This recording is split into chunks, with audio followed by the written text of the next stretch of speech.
welcome back. What have we done? We have had a little tour around the outside of Rolly. We've had a little tour around the inside. Casper's decided to join back in again. Still don't understand the professionalism of these videos, do you? Get out. He says Very no. obedient dog. He says no. So now just everything's fairly straightforward. Now just a little bit more technical bits. We want to go through the control panel and the fridge just to make sure the electrics and everything, you know how to work everything. So fridge for a start. As you see, nice decent sized fridge, little freezer in the top. How to get them all working. So we've got the power button here, which we're going to hit, just press that, hold it for a few seconds. This end, you don't need to touch, don't use that at all. Ignore me there a second. So this one here is selecting where you're getting your power from for the fridge, the power source. So don't know why it's on A. Don't normally use A at all. It's automatic. Doesn't always work brilliantly well. This one there is for electric. So when you are on electric hookup, keep it awake. When you're on electric hookup, you want it on that, and that's going to put the power into the fridge. I'll have to go through some of these quick, because obviously it's on battery. So when you are running the engine, when you're driving, put that on the battery, and that's going to keep it on, and then it keeps it nice and cold while you're driving. And this is while you're on gas. So if you do not have electric hookup, you can put it on gas, obviously making sure that your gas is switched on outside. Always switch your gas on first. Always switch your gas on first before you come and put the fridge onto gas, because it needs to find the gas very quickly, and it can also cause air locks. So make sure that you put that onto gas. But we are on electric hookup at the minute, so we're going to leave it on the electric hookup. And the temperature, you don't need that on any more than 3. 3 is plenty enough for the freezer to get cold enough, and the fridge to get plenty cold enough as well. And this here, don't touch that. You don't need to touch that. It just needs to be across that vent there at all times. Don't need to be changing that one. So that is your fridge. Leave it on.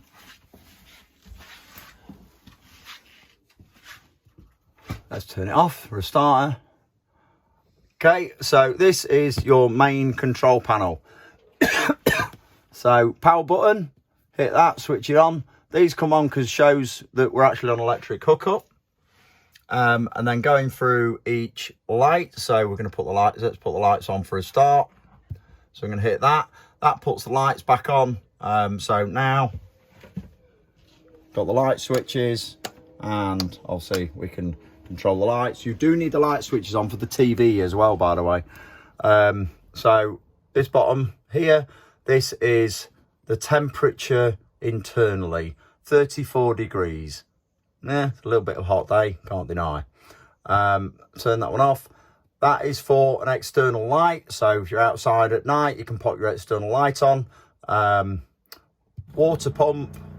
So you'll hear that. You will hear a bit of a noise. If you can hear it now, I don't know. No, it's gone off again. So as soon as you hit the water pump, you'll hear a bit of the pump just kind of setting itself. Make sure you've got water in the tank when you've got the water pump on.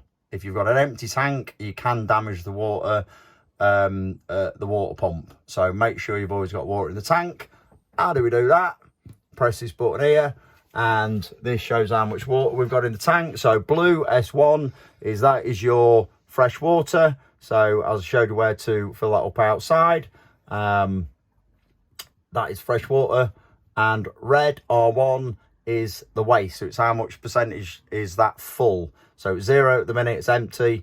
But obviously you can keep an eye on that if you are somewhere that you can't just leave the valve open outside, which do remind me, I need to go and show you that because I didn't show you that when I was outside. So we will do that very quickly in a second.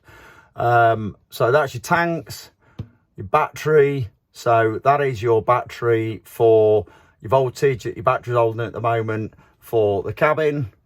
And because it's on electric hookup, that's just showing you the as it's charging, the percentage charge, but it's on electric hookup, so it's just got a constant flow of fuel at the minute, fuel power. And then you've also got the engine battery as well. So that one's fairly simple. Onto this one. a little bit more complicated. So got your time on there, so just press the big button in the middle.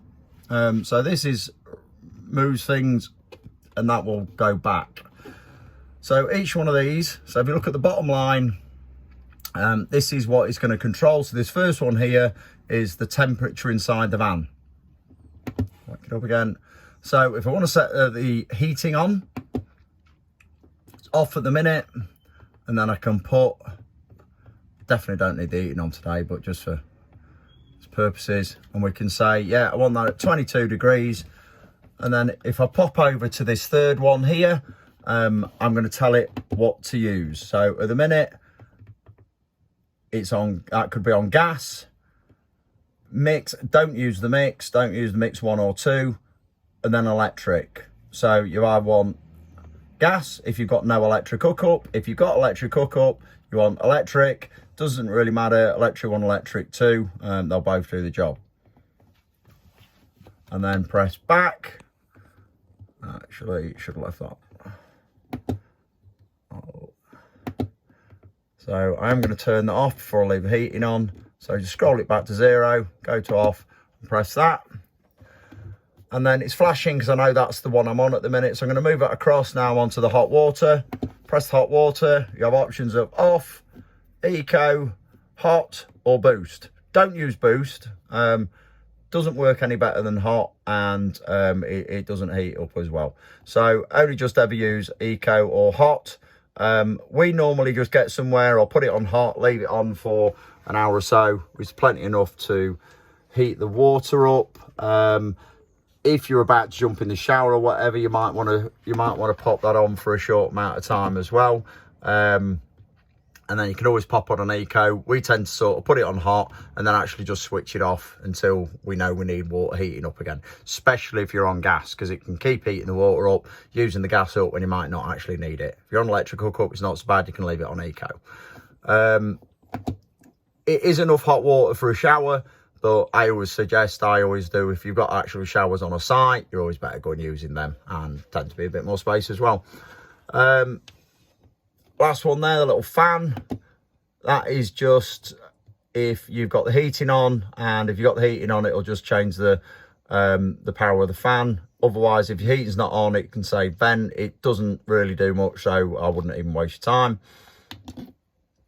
And the rest of these across the bottom or your kind of settings, etc. You should not need to be kind of going into any of them at all. If you need to be going to them, you need to ring me up. The only other bit, again, on this waste tank, very quickly outside, because I didn't show you on the outside.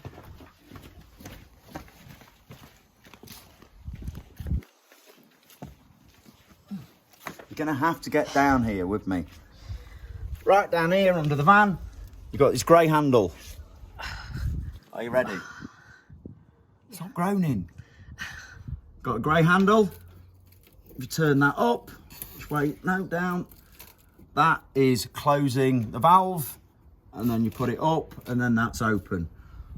So that's if you want to empty that tank, empty that waste tank or not.